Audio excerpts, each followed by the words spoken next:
पवित्र रामनवमी के इस पावन पर्व पर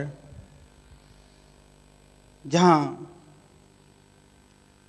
लाखों वर्ष पूर्व भगवान श्री राम ने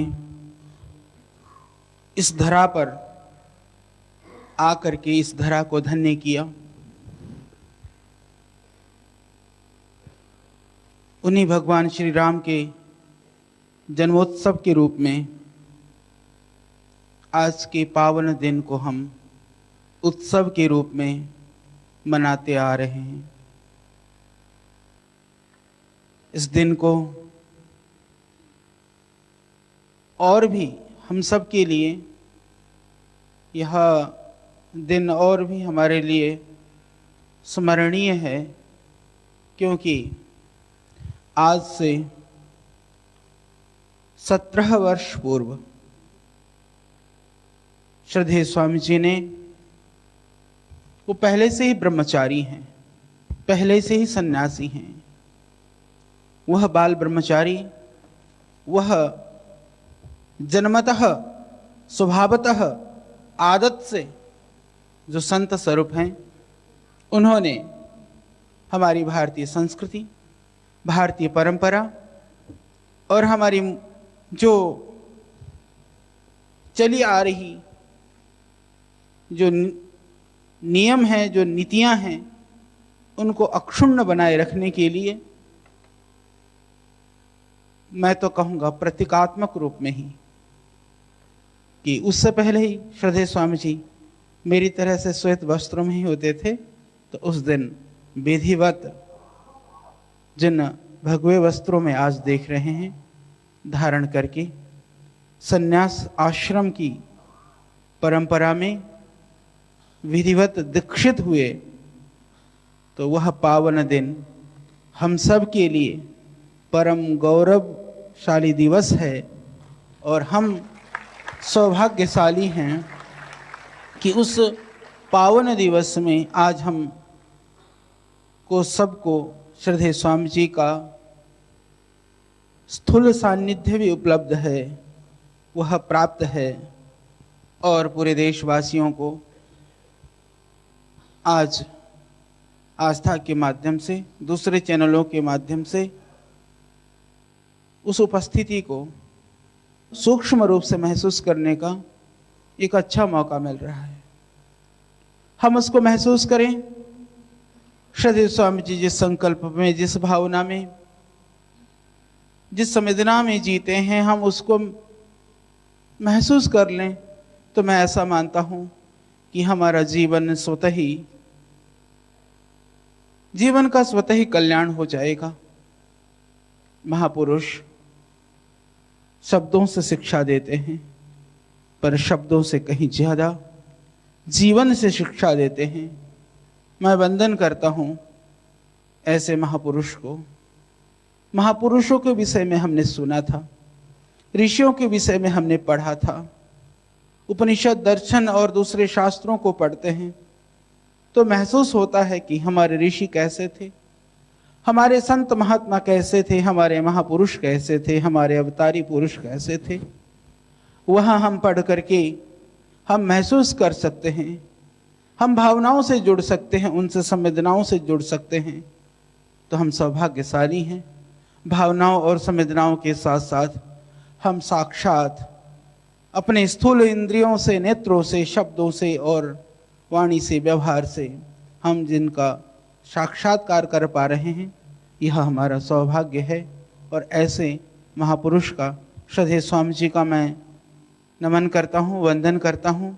आज के इस पावन दिन पर मैंने सोचा कि श्रद्धेय स्वामी जी को मैं क्या दे सकता हूँ, क्या कह सकता हूँ, विचार कर रहा था, मुझे कुछ नहीं समझ में आया। फिर मैंने सोचा चलो जो कुछ भी है मेरे पास, मेरे पास तो कुछ नहीं है, एक माला मंगवाई, वो भी किसी से, वो लेकर के आया। फिर मैंने सोचा इसी माला को मैं ही स्वामी जी के भाव से कैसे उसको जोड़ सकता हूँ, तो बस यही सोच करके आज आया था। तो सर्वप्रथम, क्योंकि ये माला है, ये सब जानते हैं क्या है, गुलाब है। तो श्रद्धेय स्वामी जी, आचार्य जी स्वामी जी को पहनाएंगे आज। हाँ, तो आज जो है यह गुलाब है। आपको पता है कि गुलाब कांटों में खिलता है, गुलाब कांटों में खिलता है। इसी तरह से विषम विपत्तियों में और विषमताओं में श्रद्धेय स्वामी जी ने अपने आप को पुष्पित और पल्लवित करके हम सबको गुलाब की तरह से सुगंधित किया है, सुवासित किया है। खुशबू गुलाब देता है, कभी भी वो कांटों में था तब भी खुशबू ही बिखर रहा था, माली ने तोड़ दिया तो भी खुशबू बिखर रहा है।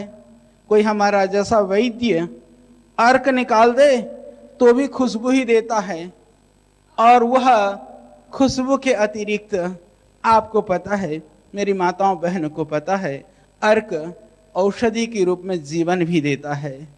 तो ऐसे श्रद्धेय स्वामी जी को, जो हर विषमताओं में भी खुशबू ही बिखरते हैं और हर इनकी क्रिया हमें जीवन देती है, और कोई अनाड़ी उसको तोड़ करके डाल दें तो फिर भी सुखा करके वह किसी के पेट को साफ करता है, तो किसी के जो है मुंह के कील मुहा से ठीक करता है। तो ऐसे गुलाब के द्वारा आप समझ सकते हैं स्वामी जी किसकी कब्ज दूर करते हैं और किसकी मुहा से ठीक करते हैं। तो उस गुलाब के द्वारा श्रद्धेय स्वामी जी का मैं अभिनंदन करता हूँ।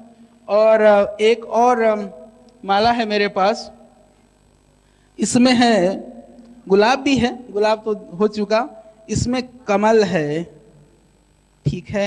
तो मैं हमारा सौभाग्य है, हमारे बीच में श्रद्धेय स्वामी ब्रह्मदेव जी, ये बेंगलोर से पधारे हैं, बहुत अच्छे साधक हैं। इनको मैंने सुना था कोई, जब गुरुकुल खानपुर में मैं कुछ माह के लिए था, क्योंकि कुछ महीने का ही मैं चेला हूँ आचार्य जी का, ये पता होना चाहिए आपको, पर बहुत पुराना हूँ। पर आचार्य जी ने मुझे क्या दिया इसकी मैं चर्चा ना करूं तो मैं ये कह सकता हूं कि आचार्य जी ने मुझे स्वामी रामदेव जी दिया, उसी टाइम पर स्वामी जी से मैं मिला था। तो इसका योगदान भी 25 साल हो गया, मैं तो वर्ष भी क्योंकि भूल जाता हूं, वो 23 बता दिया, 2 साल कम कर गया मैं। तो मैं चाहूंगा कि स्वामी ब्रह्मदेव जी से कि इस कमल पुष्प को श्रद्धेय स्वामी जी को आशीर्वाद स्वरूप अर्पण करें।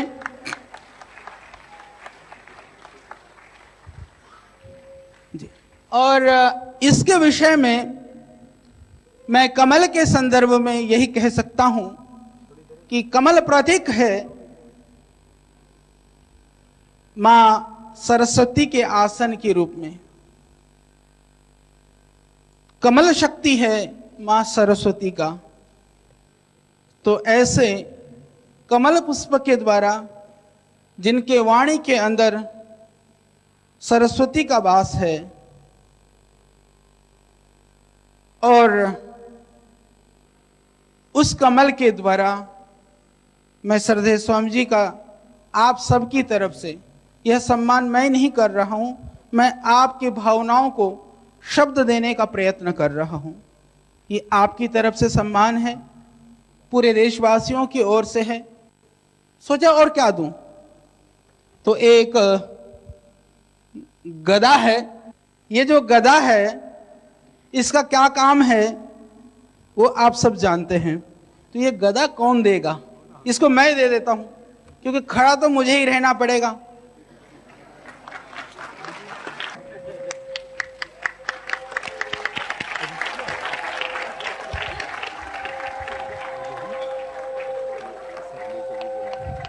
और इस बीच में डॉक्टर शर्ले जी जो है वो श्रद्धेय स्वामी जी का सम्मान करना चाहती हैं। ये हमारे रिसर्च का सारा कार्य देखती हैं। मैं कहूँगा डॉक्टर शर्ले श्रद्धेय स्वामी जी को पुष्प अर्पण करें। और ये आप सबकी तरफ से, सभी माताओं बहनों की तरफ से प्रतीकात्मक रूप से तो ये दे रही हैं। इनका बहुत बहुत धन्यवाद। और सब कुछ करने के बाद में भी मैं सोच रहा था कि श्रद्धेय स्वामी जी जैसे हमेशा कहते हैं कि मैं एक सन्यासी होने से भी पहले एक इस राष्ट्र का नागरिक हूँ, उस नागरिक का कर्तव्य का मुझे निर्वहन करना है। इसीलिए श्रद्धेय स्वामी जी दिन रात एक करके लगे रहते हैं, ना दिन देखते हैं ना रात देखते हैं। यहां एक विचारने की बात है, श्रद्धेय स्वामी जी के मन में हमेशा ये भाव क्यों रहता है, मुझे देश के लिए जीना है, देश के लिए मरना है, मुझे लोगों के लिए ही कुछ करना है। कभी कभी जब मैं खींच जाता हूं तो मुझे कहना पड़ता है कि महाराज जी थोड़ी बहुत अपने लिए सोच लो, शरीर के लिए ही सोच लो।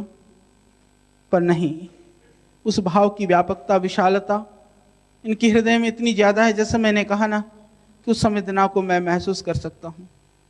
पर उस ऊर्जा का स्रोत हमारी संस्कृति, परंपरा उन ऋषियों को जाता है, उस परंपरा को जाता है।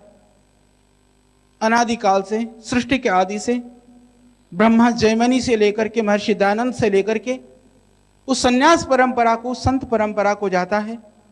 तो संत के उस संतत्व की वजह से इनके अंदर राष्ट्र के लिए मरने मिटने की भावना है।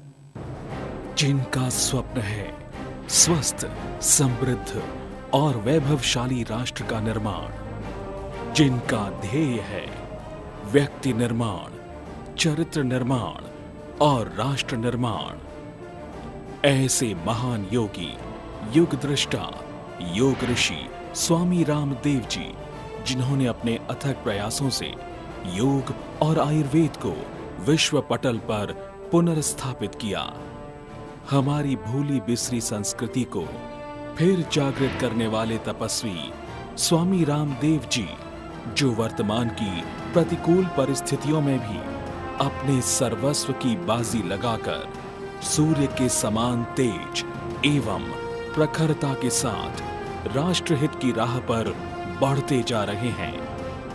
गुरुदेव शंकर देव जी के कर कमलों से भारतीय संन्यास परंपरा अनुसार हमारे सरल, सहज और राष्ट्रभक्त स्वामी जी ने संन्यास ग्रहण किया। अतः प्रभु श्री राम के पावन पर्व रामनवमी के दिन योग ऋषि स्वामी रामदेव जी के संन्यास दिवस की बेला पर पतंजलि योगपीठ आस्था परिवार और आप में श्रद्धा रखने वाले करोड़ों देशवासी व साधक, जिनके आप प्रेरणा स्रोत हैं, आपका हार्दिक अभिनंदन करते हैं। मर्यादा पुरुषोत्तम भगवान श्री राम के अवतरण दिवस श्री राम नवमी के पावन अवसर पर एवं योग ऋषि स्वामी रामदेव जी के संन्यास दिवस पर आयोजित कार्यक्रम एवं पतंजलि योग पीठ संस्थान व भारत स्वाभिमान के राष्ट्रव्यापी सेवा एवं आंदोलन की भावी कार्य योजनाओं का विशेष प्रसारण देखिए। 1 अप्रैल प्रातः 4:45 से 8 बजे एवं रात्रि 8 से 10:30 बजे और 2 अप्रैल प्रातः 10 से 1 बजे तक आस्था चैनल पर। पतंजलि आयुर्वेद के सबसे अच्छे व सबसे सस्ते स्वदेशी उत्पाद पतंजलि चिकित्सालयों व आरोग्य केंद्रों के साथ साथ अब दिल्ली, हरियाणा और पंजाब के खुले बाजार में भी उपलब्ध। भारत एवं स्वस्थ विश्व की संकल्पना को साकार करने हेतु योग ऋषि स्वामी रामदेव जी एवं श्रद्धेय आचार्य बालकृष्ण जी द्वारा प्रतिष्ठापित 21वीं सदी का योग, आयुर्वेद, चिकित्सा एवं अनुसंधान संस्थान पतंजलि योग पीठ, जहां असाध्य रोगों के लिए पंचकर्म, षटकर्म, एक्यूप्रेशर व प्राकृतिक चिकित्सा की श्रेष्ठ सेवाएं उपलब्ध हैं। योग पीठ की अत्याधुनिक लैब में सभी प्रकार के मेडिकल चेकअप, सभी प्रकार के दांतों के रोगों के लिए विश्व स्तरीय अत्याधुनिक दंत चिकित्सालय, सफेद व काला मोतिया से लेकर सभी नेत्र लोगों के लिए नेत्र चिकित्सालय है। बवासीर व भगंदर अर्थात पाइल्स व फिस्टुला के लिए क्षारसूत्र द्वारा शल्य चिकित्सा उपलब्ध है। मोटापा, मधुमेह, सभी प्रकार के चर्म रोग, पेट की पुरानी बीमारियों व गठिया आदि असाध्य रोगों व शरीर की शुद्धि के लिए प्राकृतिक चिकित्सा का विश्व स्तरीय संस्थान योग ग्राम है। अतः योग पीठ में उपचार के लिए आने वाले सभी रोगी तथा आवासीय योग शिविरों में भाग लेने वाले सभी व्यक्ति योग पीठ की इन सभी स्वास्थ्य सेवाओं का लाभ उठा सकते हैं। साथ ही हरिद्वार व पवित्र 4 धामों की तीर्थ यात्रा के दौरान पतंजलि योग पीठ के प्राकृतिक सुरम्य आध्यात्मिक वातावरण में आप रात्रि विश्राम भी कर सकते हैं।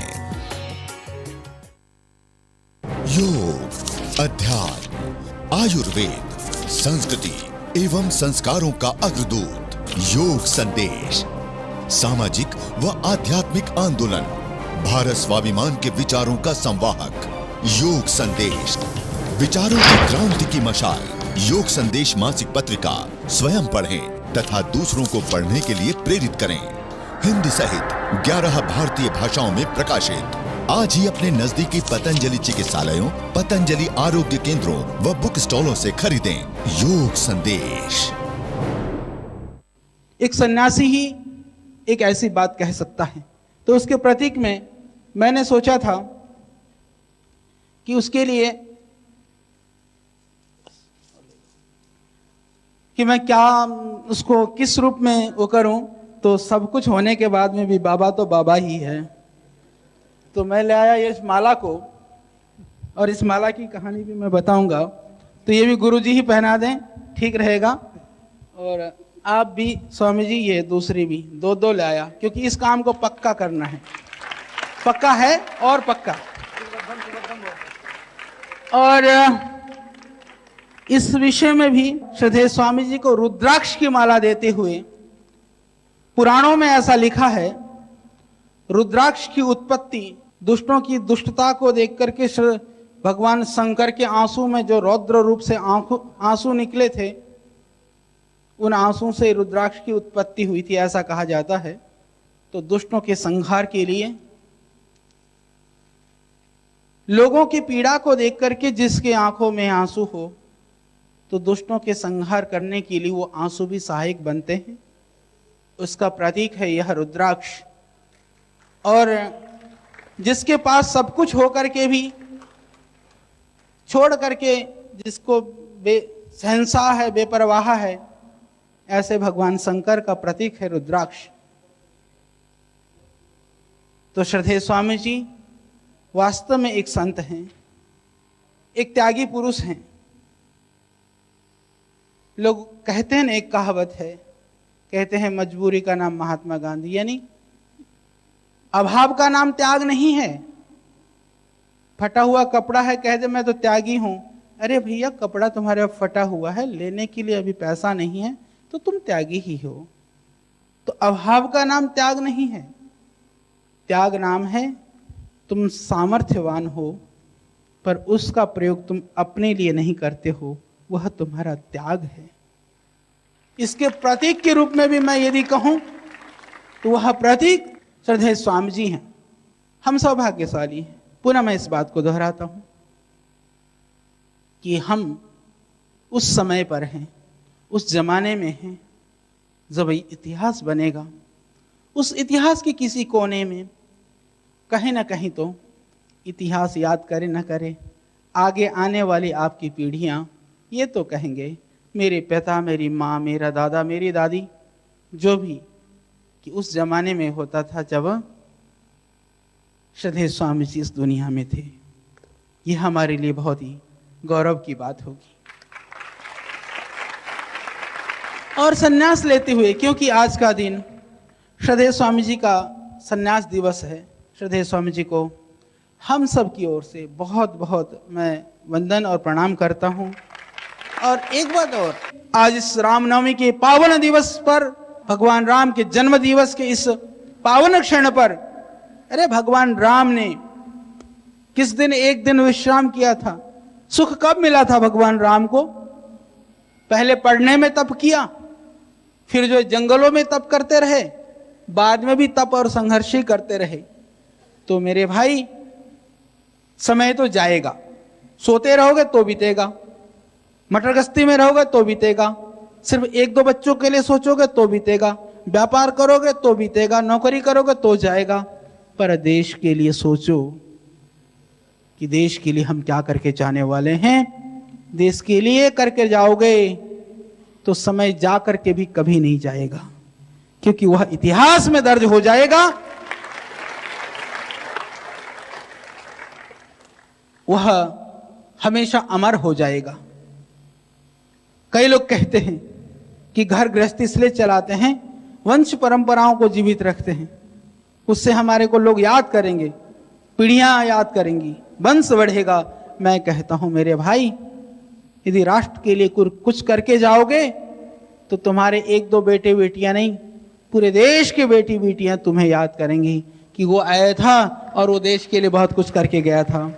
तो ये आपको सोचने की आवश्यकता है। मात्र 2-4 संतति के लिए जीना है या इस देश के करोड़ों जो बेटे बेटियां हैं उनके लिए कुछ कर गुजरना है। तो आइए आज इस पावन क्षण पर पुनः मैं आप सबसे आह्वान करता हूं, संकल्पित होने के लिए प्रार्थना करता हूं। हम सब संकल्पबद्ध होकर के माँ भारती के चरणों में अपने आप को आहूत करने के लिए, अपने आप को अर्पण करने के लिए, क्योंकि त्याग अंश का नहीं होता है, त्याग तो संपूर्ण का होता है। जिसने अपने संपूर्ण त्याग से राष्ट्र को सींचने का काम किया है, ऐसे महापुरुष हमारे साथ हैं, तो फिर हमारे को सोचने की और शंका करने की कोई आवश्यकता नहीं है, क्योंकि आपकी आवाज को आज कोई आवाज देने वाला है।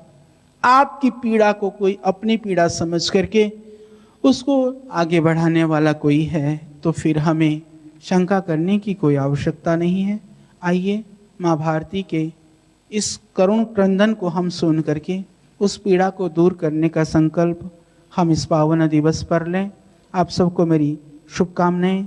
संपूर्ण देशवासियों को आज रामनवमी की बहुत बहुत मेरी हार्दिक उनको शुभकामनाएं और भगवान से प्रार्थना, भगवान शक्ति दें, ऊर्जा दें, ताकत दें, सबको निरोग बनाएं, सबको रोग शोक और बीमारी से मुक्त रखें और राष्ट्र निर्माण में हम सब मिल करके एकजुट होकर के लग जाएं। यही आह्वान, यही प्रार्थना, यही सबसे निवेदन। सबको मेरा नमन, वंदन और सबको बहुत बहुत प्रणाम और बहुत प्यार, बहुत आशीर्वाद, बहुत शुभकामनाएं हो।